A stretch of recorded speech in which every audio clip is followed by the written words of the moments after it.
لو أنزلنا هذا القرآن على جبل لرأيته خاشعا أنزلنا هذا القرآن على جبل لرأيته خاشعا أنزلنا هذا القرآن على جبل لرأيته خاشعا متصدعا من خشية وتلك الأمثال نضربها للناس لعلهم يتفكرون.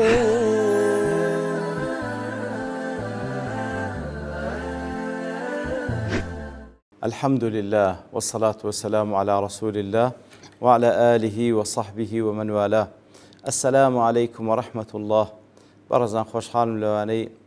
1327 لواني كاين تفسير القرآن بيروز بيم وخزمتان بم بس رضامندي رب العالمين وهوادان آزيش سودي لور بقرن. أعوذ بالله من الشيطان الرجيم. له معقبات من بين يديه ومن خلفه يحفظونه من أمر الله إن الله لا يغير ما بقوم حتى يغيروا ما بأنفسهم وإذا أراد الله بقوم سوءا فلا مرد له وما لهم من دونه من وال. والله خوشويستان وكلواني رابردوش كمك لخزمت مقدمي أو آتبوين كعلاقة وآتلقى الآت كان بيشتر خوي يقول الآت كان بيشتر كاتك وباسي لعلمي خويكر أقادار بهموش تأشكرا ونهنيا كان ليردا باز لو ذكا بيز قالوش كخوي يقول بذاتي خوي أقادار إنزا ملائكة شي لسر بني آدم دانا أو ملائكة تانش هم لسري دانوسن وهروا إيواشيان تدا دي باريزن بفرمان خوي يقول سبحانه وتعالى. له معقبات من بين يديه ومن خلفه يحفظونه من أمر الله أي للعبد ملائكة يتعاقبون عليه. معقب لو يديك واتا خاي يقول لبو هر بنديك لبندكان ملائكة دانا معقبة ويتعاقبون عليه بنوبت لدواي يكو بوزبة لدواي يكدين فيأتيه بعضهم عقب بعض واتا هر يقلوانا هر وزبق لوانا لدواي أو يتردي إتر من بين يديه ومن خلفه أو ملائكتين كالير باسي دكاتن خواهي سبحانه وتعالى لو هر بنديك للاي بشتي وللاي بيشي فيحفظونه ويحرسونه بأمر الله وإذنه أو ملائكتان إيشيان أويا كوالاي بيشو ولاي بشتوي أو إنسانا ده باريزن بفرمان الله تعالى وبإذن الله تعالى فإذا جاء القدر خلوا بينه وبينه. بلام كاتك وقدري خواي قوردي كوا تقديري كردية أو كساشتي بسر به أو ملائكتان بإذن خواي قورد اللي يدور دكونه أو شتا كوا بيوست بسري به بسري دي أجرنا أو كوا بسرنا أو ملائكتان ندي باريزن كخواي قورد تقديري نكردية بسري به يعني زور زارن دبيني طريقها خريق بو دوار بكوت سر او ملائكه فرمای خوای ګور پاراستي خريق بو في شک پک اگر يقص خويلانه دابه ملائکه بولايدا بلام ک خوای ګور تقديري کړ به پی بکوي توشي به بامر خوای ګوره او ملائکتانه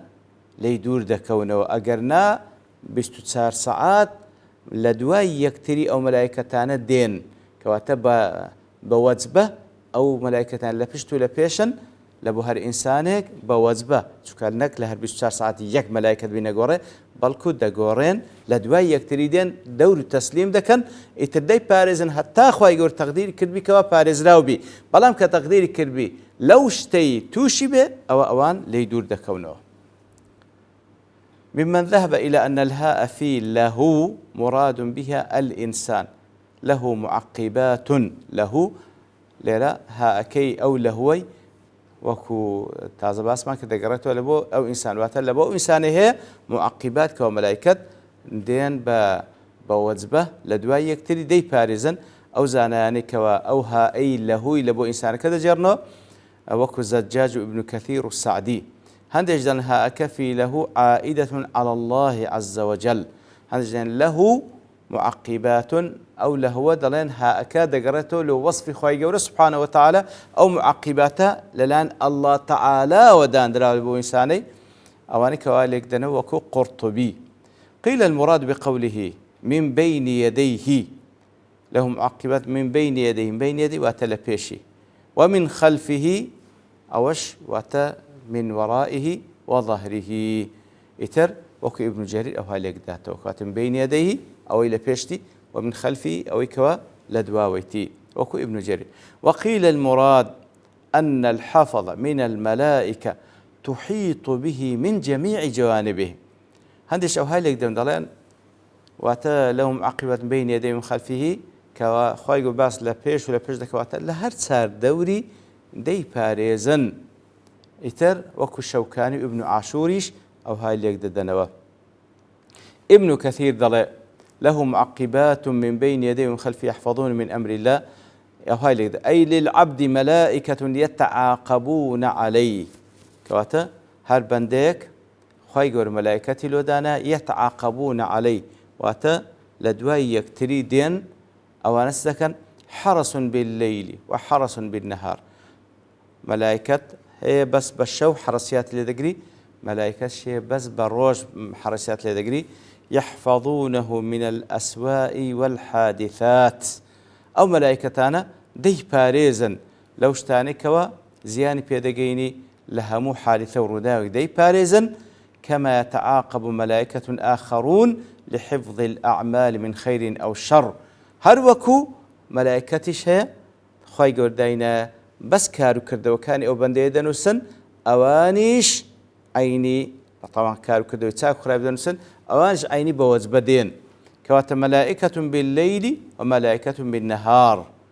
ملائكة هي بشودين ملائكة شي بالروجدين أو إنسان لبيني أو تسار ملائكته وكذا فاثنان عن اليمين وعن الشمال يكتبان الأعمال. دو ملائكة يتشان للا راس ويتشان لا يسب كارو كردوكاني وإنسان دنوسن. صاحب اليمين يكتب الحسنات وصاحب الشمال يكتب السيئات. أو إلى لا راسته كردوتاك كاني أو إنسان دنوسي أو إلى يسب كردو خراب كان دنوسي. وملكان آخران يحفظانه ويحرسانه. ودو ملائكتيش دي باريزن حرسيات اللي دقرن واحدا من وراء وآخر من قدامه يتشان لا بيشو يتشان لا بيشتوى دي باريزي. فهو بين 4 أملاك بالنهار و4 آخرين بالليل. كواتا صار ملائكة بالروش صار ملائكة بالشو حافظان وكاتبان. دو ملائكة حفظي دكن دو ملائكة للسريد نسن إما ببردوامي لنيوان أو تسار ملائكة داين. سبحان الله.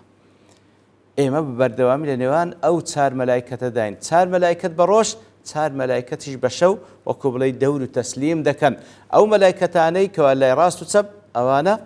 بس كارو كردو قفتار كان ما دنسن أو ملائكة عنك ولا بيش ولا بيشت أوانا بس بارزقاري ما اللي دكن لوش تاني كوا خواي قور تقدير كده بيمان نكوي بلام هر كاش خواهی گوره تقدیر که واشتک ما بسر به و پیمان بکوی او بإذن خواهی گوره بفرمان خواهی گوره او ملائکتانا لا دسن. واحدی دل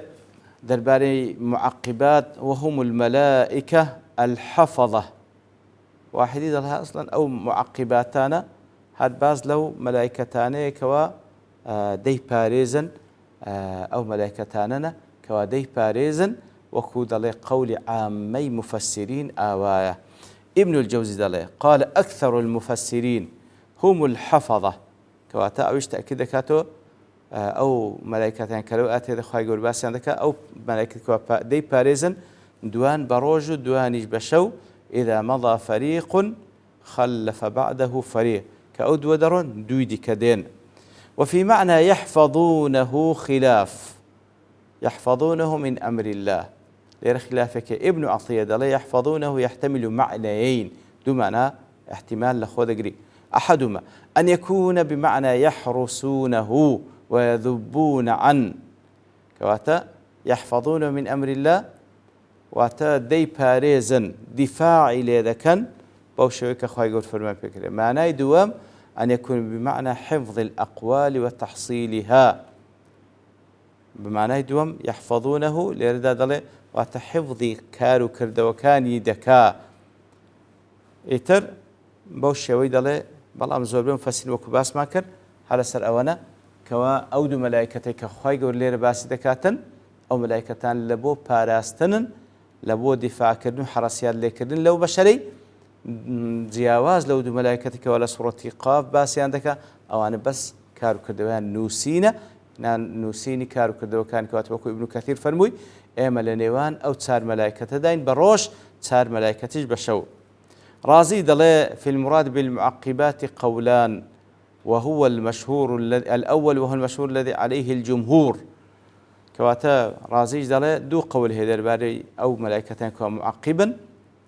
قولي يكم دلي قولي جمهور زورنا مفسرين المراد من الملائكة الحفظة ما بس لي أو ملائكتان كوا حفظي إذا كان وإنما صح وصفهم بالمعقبات لبرسي بمعقبات يعني كده إما لأجل أن ملائكة الليل تعقب ملائكة النهار وبالعكس لوين يعني معقب لبروي لدواي يقدين ملائكة روج دروا إشو دي وإشو دروا إروج دي وإما لأجل أنهم يتعقبون أعمال العباد ويتتبعونها بالحفظ والكتب يعني وتلو أن قلت معقبات لبروي تعقيب كارو كردوكاني بندكيدا كان بشو بروج دين سنودي باريزن وكل من عمل عملا ثم عاد إليه فقد عقب إتر هر كردوك إنسان ديكا ديسان دقرته سينش كديكا أو بيقوت التعقيب فعلى هذا المراد من المعقبات ملائكة الليل وملائكة النهار كوات له معقبات لو أنا يقول معقبات لبر أوي هنديك بشودين يعني دوانيان بشودين دوانيشان بالروجدين ومن ذهب إلى أن يحفظون بمعنى يحرسونه يتر أو مفسران كوا يحفظونه بمعنى يحفظون من أمر الله ويحرسونه وتبارز قال لي ذكر وكزجاج زمخشري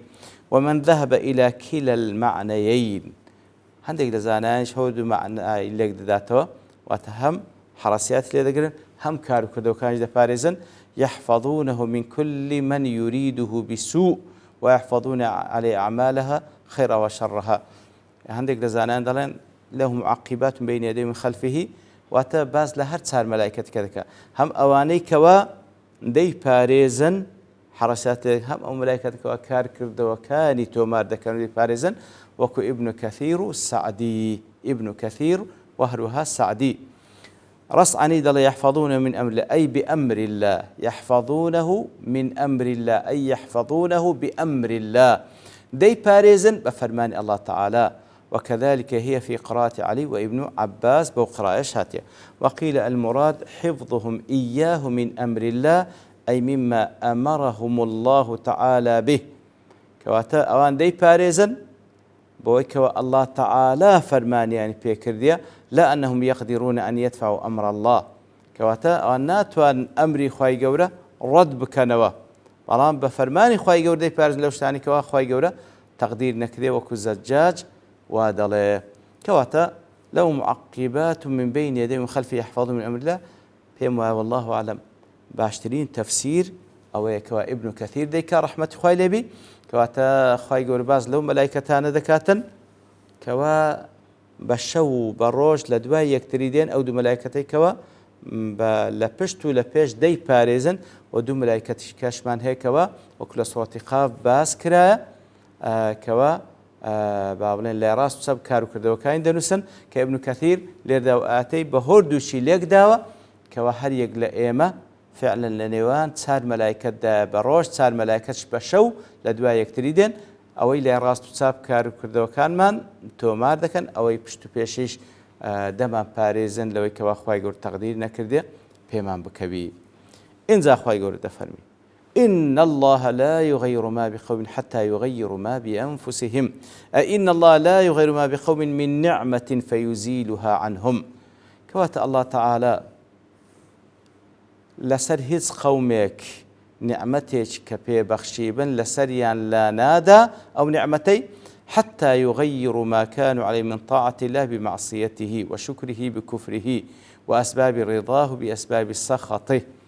كواتا الله تعالى هر نعمتك لقل كسانك كردبي لسريان لا نادى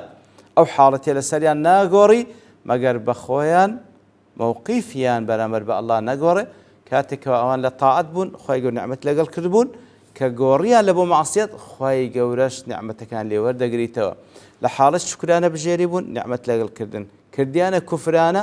خی گەور لیان وەردەگریتەوە واروها ئەسباب و هۆکارەکانیان لێیاتە بۆ جێ بۆی کە خوا لە خۆیان ڕازی بکەن خی گەور نعمەتی لەگەڵ کردن کاتێکەوە ئەو ئەسبابان نەماوە ئەو کار و کردوانیان ئەنجامدا کە بۆ مای تووڕەبوونی ئەڵڵا تەعالە خی گەورەش نعمەتەکەی لێسەدنەوە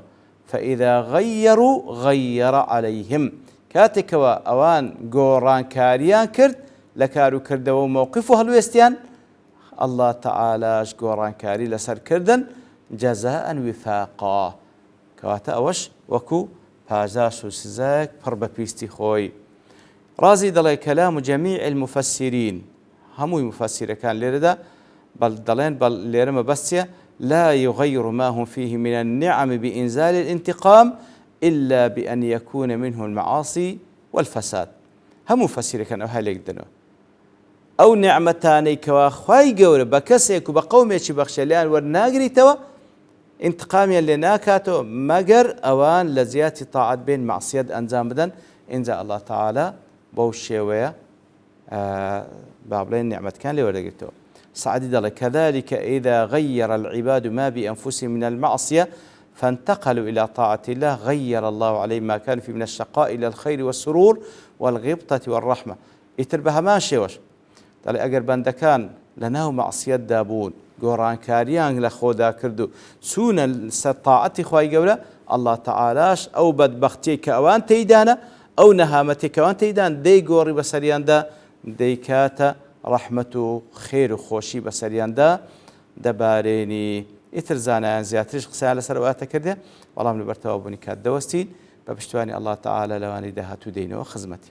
وصلى الله وسلم على نبينا محمد وعلى آله وصحبه أجمعين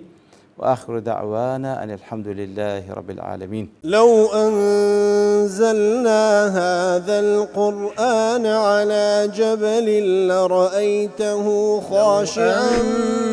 أنزلنا هذا القرآن على جبل لرأيته خاشعا أنزلنا هذا القرآن على جبل لرأيته خاشعا متصدعا من خشية وتلك الأمثال نضربها للناس لعلهم يتفكرون